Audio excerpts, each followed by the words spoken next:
So bale guys, itong ginagawa natin na ito yung speed controller ng makina natin na Yanmar.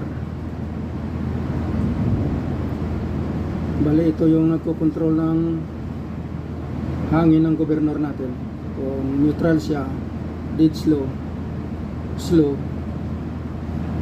half, at saka yung full hanggang sa umabot siya ng speed.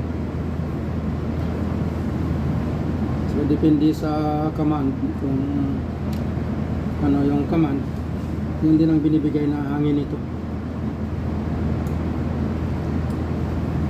Binuksan natin to guys kasi mukhang hindi na siya nagbibigay ng tama. Saka